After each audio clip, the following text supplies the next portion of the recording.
I have been impressed with a number of the things that His Excellency President Mahama has done. If my disappointment exists today, it's only about Galamsey. I am not impressed. I'm not enthused. His Excellency the President actually signed the pledge. One of the things that the pledge talks about is denouncing Galamsey and actually taking swift action and admitting that the responsibility is that of His Excellency the President.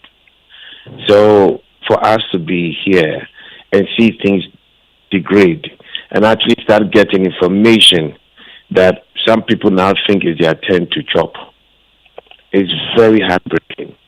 And I think the President has a very short window to maintain the confidence of the public. I have maintained that Ghanaians rejected another Akufo-Addo regime in that last election. Unnecessarily because of superiority about any policy positioning from anybody else, but it was a clear rejection of Nana Akufo-Addo's management of our economy and critical issues like Galamsey. We have reposed a lot of confidence in His Excellency John Mahama. He shouldn't lose it that quickly. And I just pray that he is guided by good counsel around him and he takes remedial steps to restore confidence, especially confidence between the middle class. Go to those areas and people make a mistake assuming that the Galamsey hills there because there's supposedly some money coming in there. People's farms are getting destroyed. It employs more people there. People are struggling to feed. Prof. Boppin and his team did some research sometime last year. The economic impact of Galamsey in these areas has not gotten better.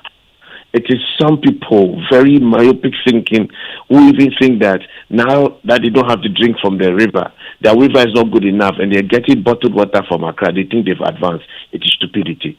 We can't continue to encourage this kind of recklessness in our country. We have only one country. Politicians will always come and go. What this also tells all of us is that the Ghana we want and the Ghana we need will not be given to us because we vote. Yeah. You have to fight and negotiate the Ghana you want, not just for yourself, but for yourself and your children, your children's children. That future, as we see, continue to look bleak. And if we leave it in the hands of politicians who will struggle with decisiveness, knowing the facts and the truth, it will be a problem. When we're fighting this Galamsey after the election, I expected very swift action. I'm one of the very first statements. I was very impressed by Mahama's GM's 120-day promise. We clearly had number 19 there with Galamsey. I was thinking it should have been number 1 or number 2. But it's okay. I don't care about the order. Where is the action? Where is that bold statement? We issued a statement the last time. We've already reached His Excellency the President for some action. Even issue a clear statement that, look, everybody exists, even this. We are going to move people in there. We have to restore our water bodies.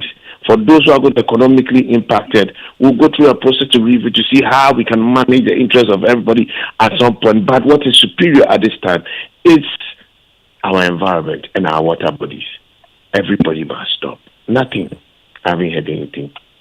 I don't really listen to radio much, so I want to assume that maybe it's been said. I haven't heard it. So, Winston, you should tell me. Has it been said? It hasn't been Have you heard it? No, it hasn't. I haven't So, heard you see, these are the things that break hearts and make people lose confidence very quickly. Most of us lost confidence in Anado's government in 6 months. It took him and his moving peanut to let us know that this man was not really up to the good that we wished. I don't want us to take less than 1 month for us to lose confidence in President Mahama. Where Ghana is today, what is on the table is democracy itself. People are losing confidence in democracy. So if we've all gone out there to really vote for you, Mr. President, with great expectations for a transformation, and in your own words, Mr. President, resetting of Ghana, and we still see nobody being pressed by critical Mr. President, it is very depressing. And you are running out of time to restore our confidence or to maintain the confidence and the trust and hope that many have in you. Okay. The voting pattern in Accra should tell you where the middle class stands today. The voting pattern in Accra alone should tell you where the middle class stands today. The fact that the president that has just left promoted Galamsey by not taking decisive actions, and he also lost those places, should also tell you that trying to pamper the situation will not necessarily keep anybody's special vote in these areas. Let's get this straight.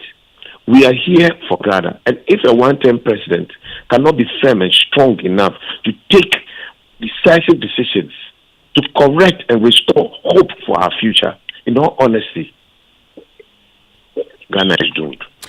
Ghana will be then doomed. Hold on 1 minute. That will be the legacy of JM. Okay. So I'm appealing to Mr. President for strong action and carry us, the people, along. Okay. And I agree again with Franklin. It is not a matter of Amakofibo, my very good friend. He's a great chap. But all the presidents who signed the pledge admitted it was the responsibility of the president, not of a minister they will appoint. So action must be taken, and action must be taken now. Okay. Having said that, a few things to the Ghanaian people. As I earlier said, we will get the Ghana we want and the Ghana we need if we negotiate and fight for it. So going forward, nobody should be passive. Because what is at stake is your future and your children's future. When we have to take action, if we have to do with mass mobilization, when our carrying stickers, putting notes on your email signature, stop Galamsey, join and add your voice. Let the political class know it's a matter of priority for you. There's nothing to be scared. What you should be scared is that you sit aloof and your children have no future. Okay. And everybody must rise to it. So thank you, Jonathan, for making this topic our matter. Always show the way. Thank you very much, Senyo. So having discussed Galamsey, and like you say, this is something we're going to continue. We must actually ensure that we're able to deal with this menace once and for all. But let's look at another thing, because one of the promises of His Excellency John Mahama also was the establishment was to have a national economic dialogue, and the team has been put in place with the objectives clearly stated. Let me start off with you, Franklin Kujo. What do you make of the team and the objectives set out for them?